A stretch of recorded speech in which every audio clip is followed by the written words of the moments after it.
Then, suddenly, I saw it. With only a slight churning to mark its rise to the surface, the thing slid into view above the dark waters.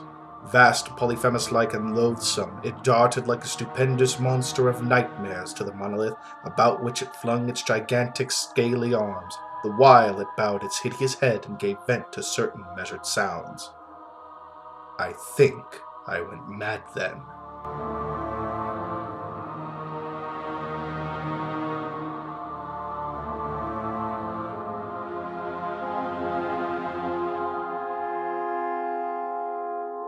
Greetings and salutations, friends and gamers of all stripes. My name is GM Dave, I am your man behind the screen, and welcome to the final installment of our look at horror-themed games for the Halloween season of 2018. We've looked at suspense, we've looked at bad horror movies, we've looked at ways to make suspense effective, ways to make your games feel scarier, ways to really kind of explore the basic elements of what can make a good horror experience at the tabletop. But what we have yet to do at this point is to look at a specific type of horror game and how we can run that. Well, today, friends and gamers, we are going to do precisely that by taking a look at the mythos created by a man who is quite possibly the most influential person in all of horror history. I am, of course, speaking of H.P. Lovecraft and the Cthulhu mythos. And today we're going to be taking a look at Lovecraft's style of horror and see just what elements we can borrow from it to apply to our games in hopes of capturing the essence of his brand of horror. So what is it that makes Lovecraft's style of horror work so well? Why is it that we want to capture that kind of horror in our games? I mean, obviously we want to, otherwise games like Call of Cthulhu and Trail of Cthulhu wouldn't exist. We want to capture that style of horror, but why? What elements make it effective and what elements can be translated into the game? Why has Lovecraft remained so influential for so long? After all, he wrote during the early 1900s. Over 100 years later, he is still inspiring people, even though during his life, his works were not well appreciated and not very well liked. So what about that works so well? Well, there's a great many things we can look at, but today there's 4 specific elements that I want to look to because I feel that these elements are the ones that can best translate into our games and that in some combination will help us to almost always capture at least a semblance of that Lovecraftian horror feel, if we handle them correctly. Those elements are body horror, madness and insanity, cosmic horror, and the fear of the unknown. Pretty much all of Lovecraft's stories in some way, shape, or form showcases at least 2 of each of these elements in them.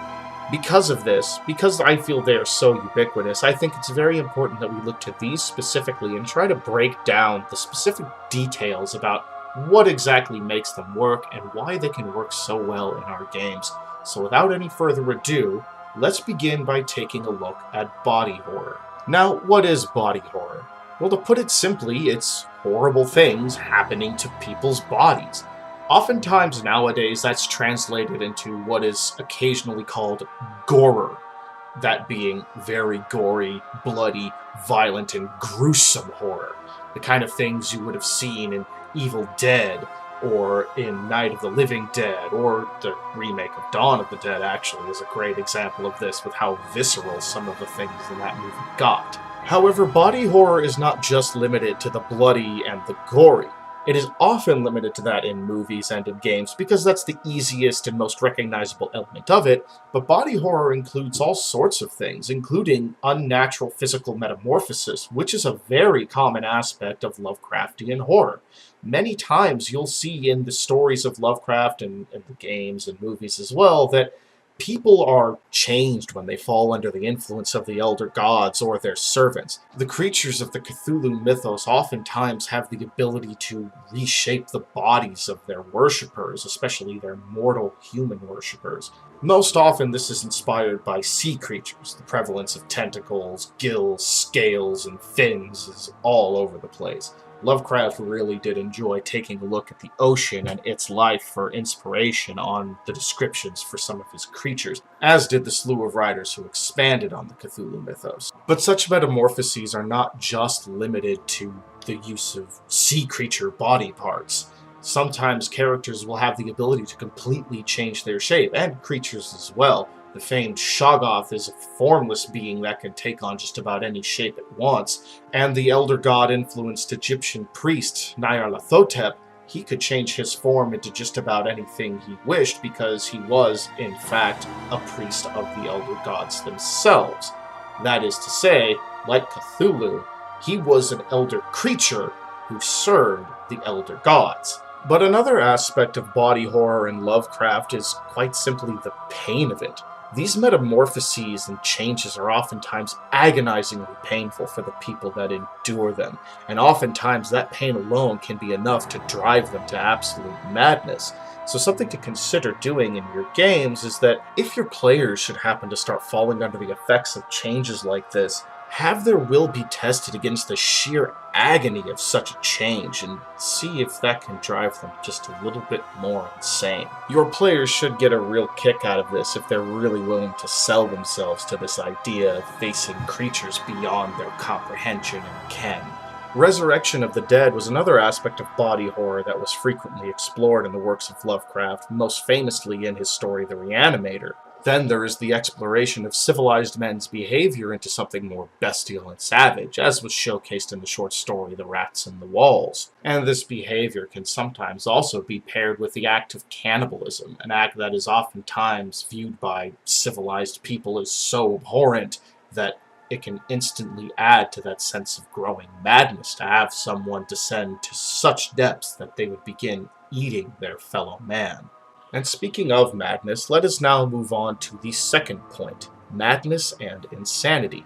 The concepts of madness and insanity were probably the most heavily explored concepts of Lovecraft's works. After all, in just about every single story he wrote, someone had gone completely insane and lost their minds.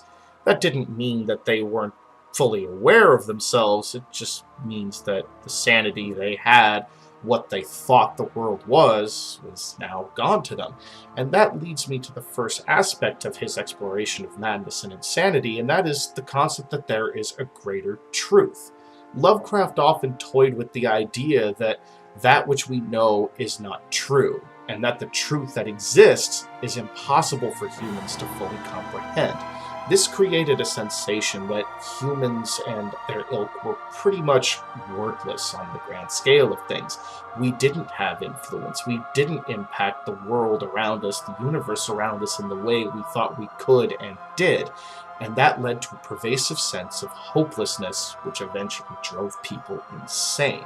Oftentimes, this ultimately ends up being because the knowledge that is imparted by the elder gods and their servants, what little of it is completely beyond human understanding. Our view on the world is built around the understanding of systems, but the elder gods eschew any of that understanding.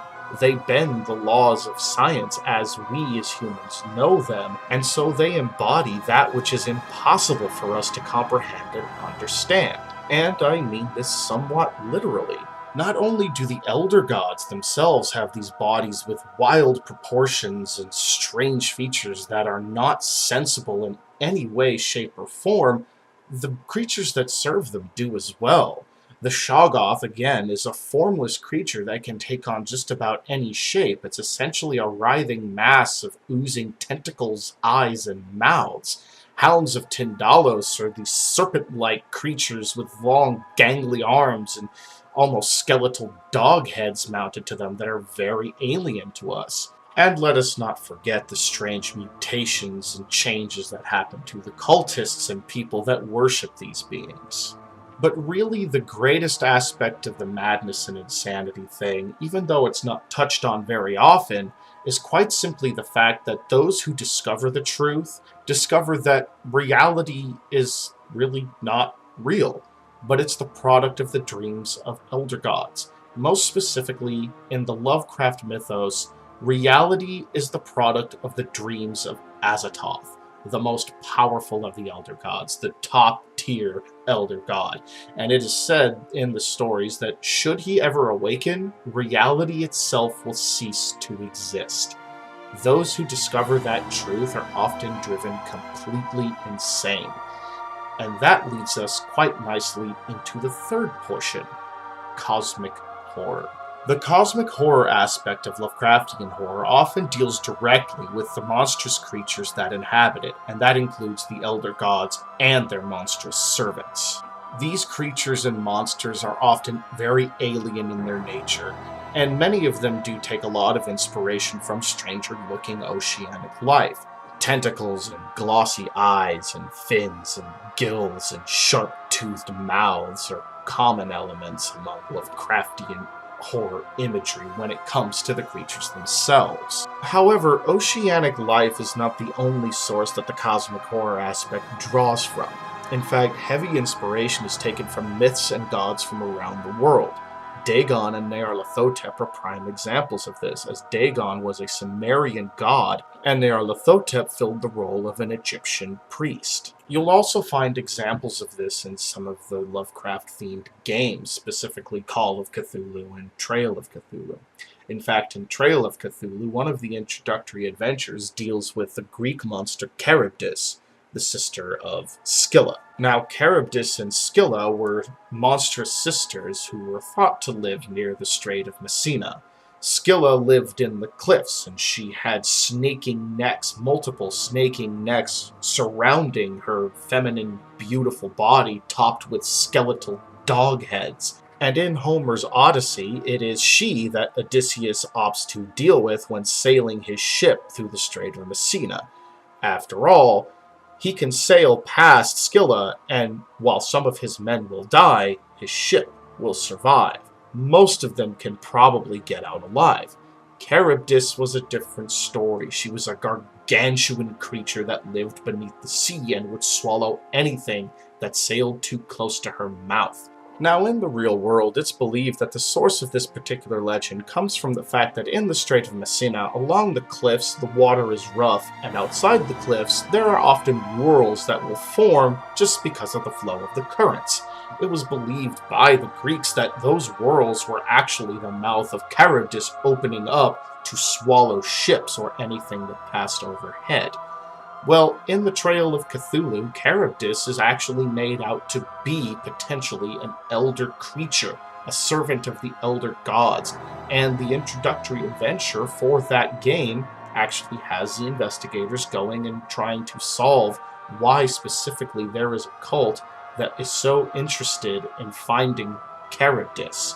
Are they trying to awaken her? What are their plans? Nobody knows. The point here is, the mythological creature of Charybdis, the mythological monster, was very easy to translate into an elder creature that fit well within the Cthulhu mythos. And speaking of cults, another aspect of the cosmic horror is the influence that the elder beings have. Oftentimes, this influence leads to the formation of various cults, from death cults that worship Azathoth and wish for him to awaken and annihilate all of existence, to insular communities of fanatical worship, like that of the town of Innsmouth, as featured in Lovecraft's story, The Shadow over Innsmouth. Ultimately, though, the cosmic horror of Lovecraft relies on the idea of inevitability. There are some people brave enough to face the servants of the Elder God, and some of them will succeed.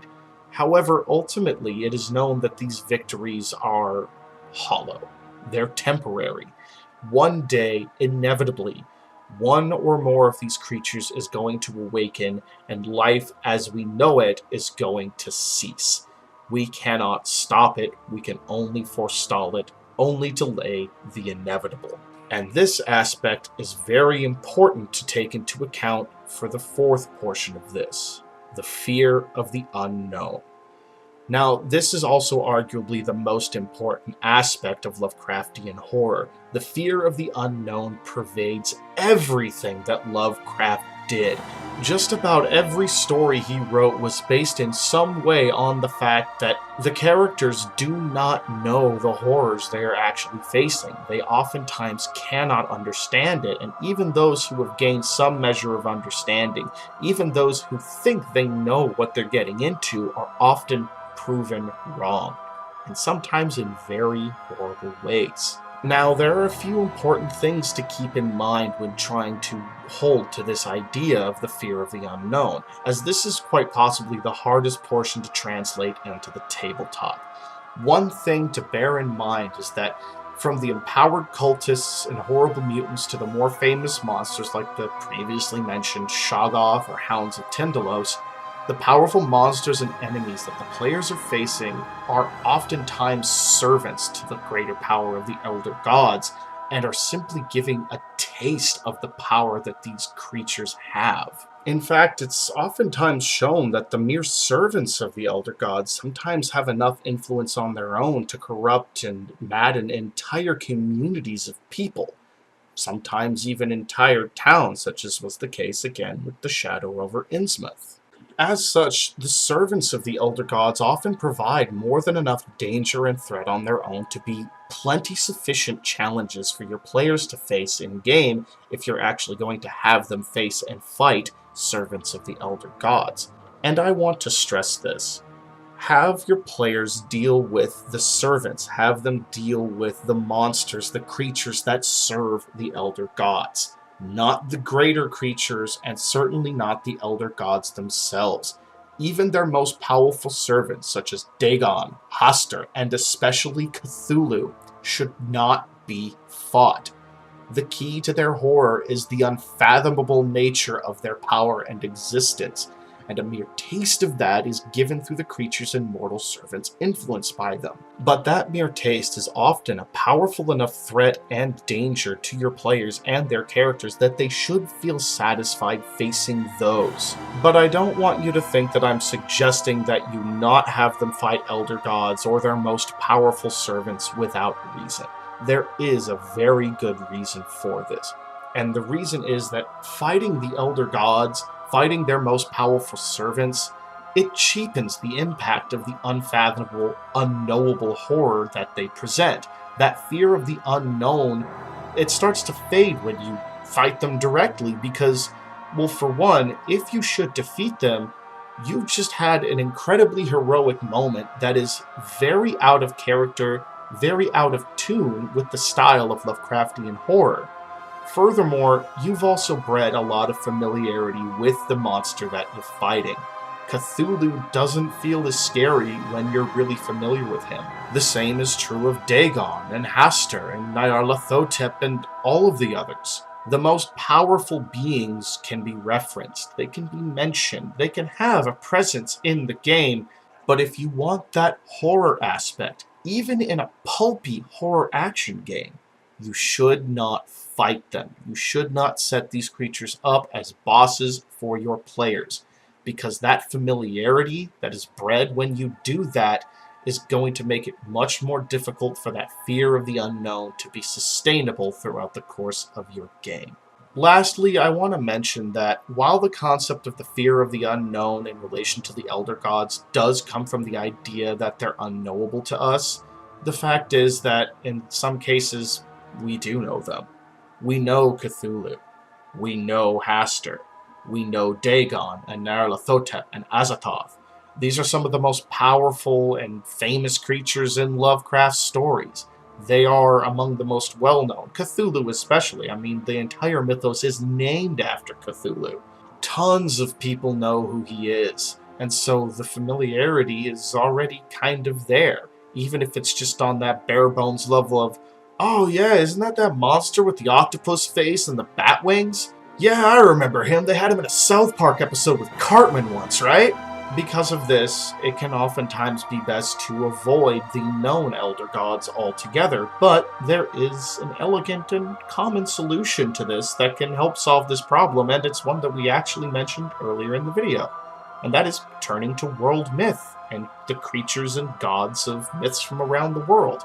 You might be surprised just how many adventures out there for Cthulhu-themed games, not just Trail of Cthulhu or Call of Cthulhu, but even games like Mansions of Madness or Arkham Horror don't actually deal with the Elder Gods at all, but will take from mythology instead. They'll take a creature or god from a world myth, sometimes an obscure one, in fact I would say oftentimes an obscure one, and substitute that instead, using something that the players are not familiar with, but has a tie to our world, or a tie at least to the worlds you're playing in the case of Dungeons and Dragons, for example, is a fantastic way to keep that fear of the unknown element fresh and alive in your game when the fame of the actual Cthulhu mythos creatures ends up fighting against that. And there you have it, friends and gamers. 4 elements of Lovecraftian-themed horror that you can include in your games to add a little bit of that Lovecraftian flair to your Halloween horror fun. What are your thoughts on Lovecraftian horror and the different elements involved in it? What are some other elements that you think would be good to include in games if you want to capture the feel of Lovecraftian horror in your Halloween session? Let me know what your thoughts are in the comments below. If you enjoyed this video and you would like to see more of my work, please consider liking, subscribing, and sharing. Don't forget to hit that bell notification icon if you do subscribe. It at least works some of the time. But make sure that you open the description box and you follow me on social media. Links are in the description down below. That's the best way to get consistent updates on when I upload new content. Furthermore, while you're down there, and if you would like to support my work financially, you can find a link to my Patreon page where you can donate. Even as little as $1 a month is a fantastic help for me, and I appreciate every little bit. Lastly, while you're down there, you'll notice 2 more links, one to my BitChute page and the other to my webcomic, Phoenix Rising. My artist and I just uploaded the most recent episode this last Saturday, but in the spirit of the Halloween season, a holiday which my artist and I both absolutely adore, we decided that we wanted to bring you something special as well. So make sure to follow that link and read our silly little Halloween special that we uploaded for you yesterday evening. I would have told you about it then, but you know, it's a Halloween special. Even though it was already up on the 30th, it feels more appropriate to announce it on the 31st. So hop over there and take a look at that if you're interested. And as always, friends and gamers, thank you so much for taking the time out of your day to watch the content I've made for you. It means everything to me to think that I was worth your time. And as always, it is my sincere hope that you roll high, roleplay well, and game on this Halloween day. Enjoy the horror, my friends. I will see you next time.